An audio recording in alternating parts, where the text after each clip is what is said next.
What is going on, ladies and gentlemen? Jose here at the First Round By podcast, accompanied by my boy, Mr. Soss. What is up, one and all? So welcome to episode 38. Episode 38. So this is the fourth installment of a fantasy football podcast that we are doing a series. Because obviously this is the First Round By podcast. Fantasy football is just around the corner, so this should be one of the last episodes in a series. We already talked about the quarterbacks, the running backs, and the wide receivers, and in this one we're talking about the tight ends. In typical fashion, the way that we've been doing this, we are going back and forth. This is all based off of PPR, so because our league that we are in is a PPR league, so. Jose, my friend, would you like to start us off at your number? Actually, how many did you have? 5? I have 5 and 1 sleeper. Okay, I had 5 and 2 sleepers. Okay. Yeah. So, all right, let's do it. Number 5. My number 5 is Mr. Darren Waller. So, reason I put him at number 5 is obviously he's been one of the focal points of that wide receiver core for the past 3 or 4 years.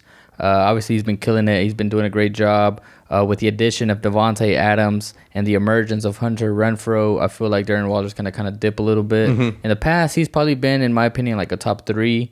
Because then typically he does a pretty good job of staying healthy. So he made it to my top 5 and at my 5. But like I said, I just had these other guys that I have before him. I feel like they have a better chance of actually consistently hitting better producing numbers than him, right? for sure. Number 5, yeah, he's my number 5 for sure. Okay, well, my number 5 is actually Zach Ertz. Okay. I got him at number 5. Part of the reason why is because of the fact that him and Kyler Murray, they started developing a really good connection over there in Arizona. He actually almost ended up being one of the reasons why I almost lost. A good trend going on in this fantasy series has been players that have been burning me for almost losing. So, but no, Zach Ertz, he's an incredible talent. He's with Kyler Murray, who is an emerging quarterback and everything. And they've developed that connection. He started producing like later on down the line in the season, so that's why I got him at number 5. Okay, I like that pick. I didn't have him in my top 5, but he is. He wasn't my sleeper, but he can be a sleeper. Oh yeah, for sure. Don't be afraid to pick him up if he's if all like your top choices are gone. Don't be afraid to pick up Zach Ertz for sure, especially with the DeAndre Hopkins suspension. That's right. All right, so number 4. So my number 4 is Mike Gesicki, actually. So he had a really good year last year, and I know the ESPN didn't really. Do you know what number he finished on the ESPN's list?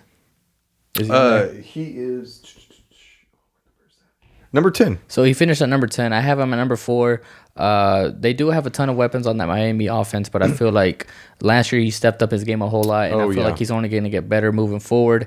A lot of attention is going to be focused on Tyreek Hill, obviously, so I feel like that's going to give Mike Gesicki more opportunity to I guess dominate the field and become a threat in the end zone and in the red zone. So Mike Gesicki is my number 4, emerging tight end. So yeah, what do you got? I actually don't have him in my top 5 or as one of my sleepers, which is interesting because I do agree with all that. He's an emerging talent and everything. Actually, number 4, I have Darren Waller. Okay. And kind of like for all the reasons that you said, I think that he is going to take a little bit of a dip because he's not going to have as many touches and everything, but he's a dynamic player, so they're going to find ways to get him the ball and everything. So part of the reason why I put him there is because he's going to get those touches. He's going to still be productive and everything. So Darren Waller, number 4. Okay. So I guess number 3. So my number 3 is actually Dawson Knox. So I don't know if you know, but last year he had a hell of a year last year. He did. Behind Josh Allen as his quarterback, obviously. I actually had him in fantasy football, and he did wonders for me. Who was my other? Dang it, there was like another tight end that I had in one of my leagues, and I was playing the other tight end, and Dawson Knox was on my bench, and he was like outscoring my tight end 1 supposedly, and I made the final decision of starting Dawson Knox after week whatever, and he ended up just blowing up. Yeah. He was doing good, but absolutely. Dawson Knox, obviously on a pass heavy offense, You got Josh Allen throwing the ball. You got wide receiver 1 and Stephon Diggs. So a lot of eyes are going to be focused on Stephon Diggs. So whenever he's not open, Dawson Knox, I feel like is the next target that Josh Allen will be looking towards. And also, he's obviously a lot of tight ends are known to be like red zone, end zone targets. Oh, yeah. So he's going to be getting a lot of the looks, and he's emerging as a top tight end as well. So absolutely, especially like you said in that pass heavy offense and everything. And he's one of those short to intermediate kind of guys that you can get to. So and he's a tough guy to bring down. So yeah, he's a tough guy. He is. Kind of reminds you of Gronk, honestly, a little bit. I could see that. I could see that. He's an emerging talent for sure. Number 3, I actually have George Kittle.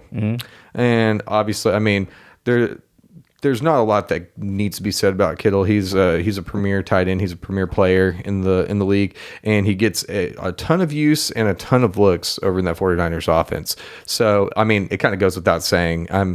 The only issue that I kind of have with him is just that the offense that he plays in is very run-centric. And whenever it's not run-centric, a lot of times he's blocking. He blocks a ton, so he doesn't get as many looks, but he's still a premier player on that offense. So you have to go with him. So my take on George Kittle, and I know you didn't ask for it, but whatever. I love George Kittle. He's a great player, but the thing is, when healthy. So he's been struggling with staying healthy the past couple years. But when I think his first year that I'm not sure if he was healthy like the whole year, but the first year that he was really emerging, he freaking blew up, and everybody was like, "Oh my God, he's like the next greatest tight end." Blah blah blah blah blah. But the past couple of years, he's been really rocky with his health. And then for me, the quarterback situation with Trey Lance or Jimmy G, what's going on with that? So that's why I didn't even put him in my top 5 for that reason. Oh, that makes sense. But whenever he is healthy, don't get me wrong, he's a top 5 talent, just like Christian McCaffrey was. Right.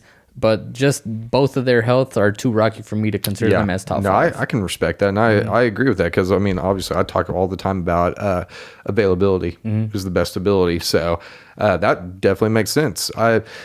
Obviously, the talent, like you said, the talent's there whenever he's on the field, but if he can't stay on the field, then you're no use to me. So right.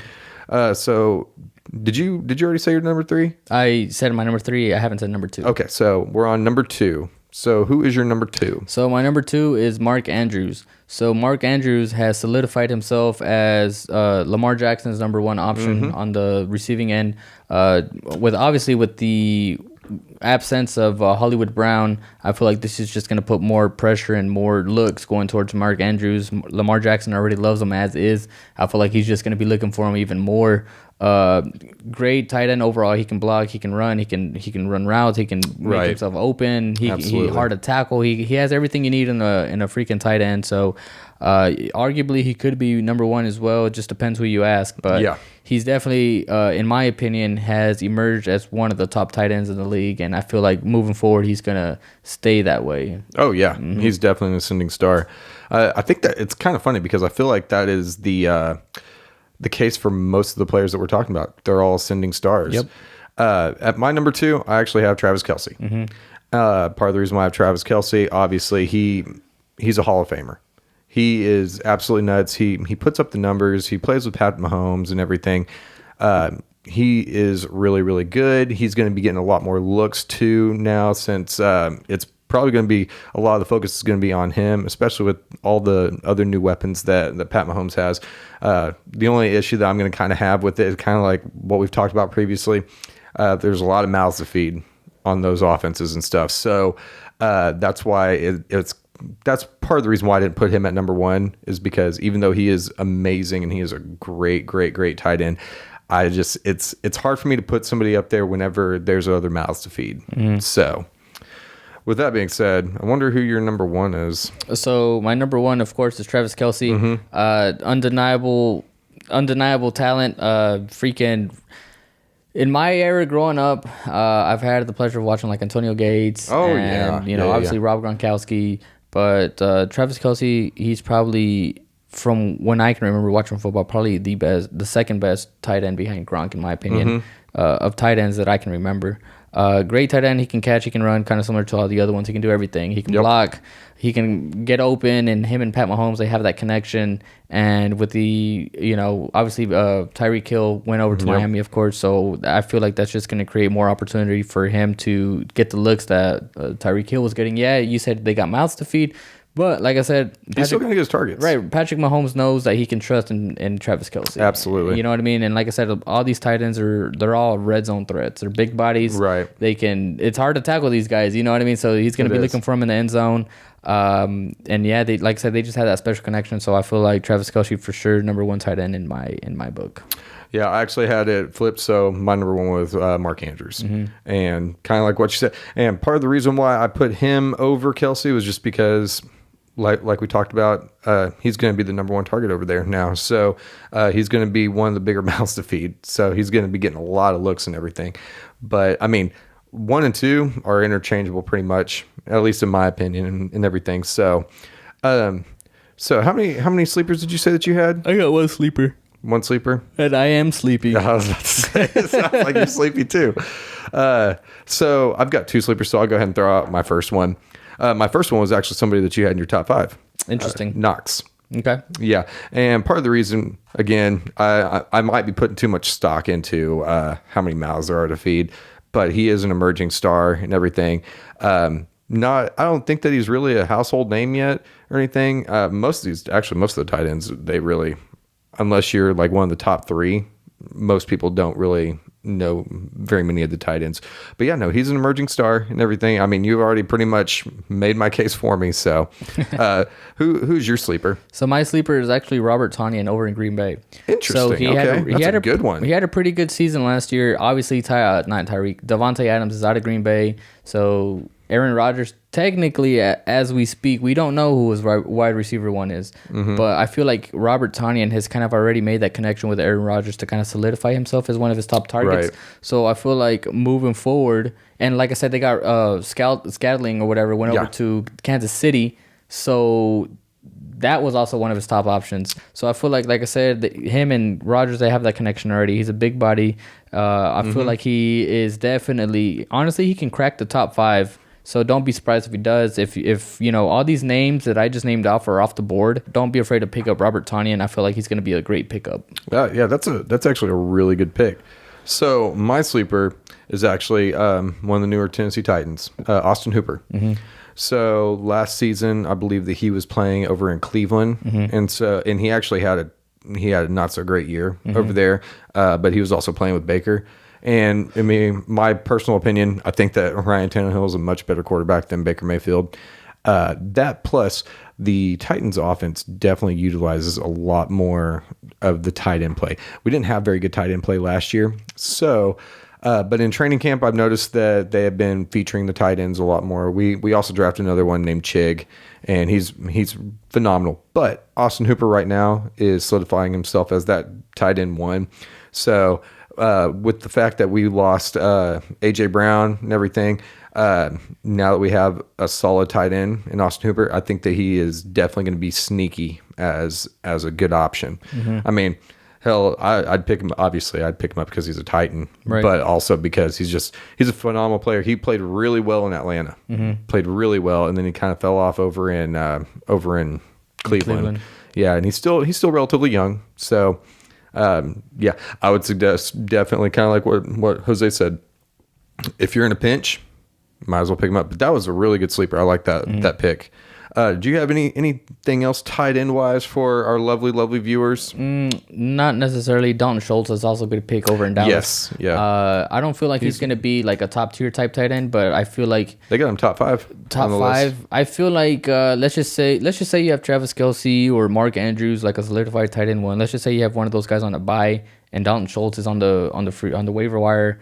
Definitely replace him, or let's just say you don't like picking tight ends, because if you don't pick one of the top 3 tight ends that consistently get you points, a lot of people don't take tight ends till like the end of the rounds. So if you're waiting, if Don Schultz is in there, don't be afraid to pick him up, because like I said, CeeDee Lamb is the only receiver on that team I feel like that can actually produce big. They did lose Amari Cooper, they did lose Cedric Wilson. Yep. So he could produce pretty big. Right. So I don't even know what other receivers they got besides CeeDee Lamb and Dalton Schultz. I think, did they draft one? I don't know. I don't follow know. the Cowboys. So, but anyway, Don Schultz, he's another good pick. Really like him, so keep your eyes on those as well. Definitely. But yeah, so for the most part, that is all of our lists. So that's our quarterback, wide receiver, running back, tight end. You got all of our top 5/top 6 and sleepers. So let us know what you guys think. Comment down below. Who's your favorite tight end? Obviously, most of you guys are going to pick the top 2. But regardless, just let us know.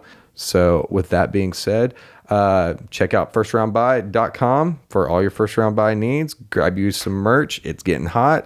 Get you a tank top. We'll catch you in the next one. Peace.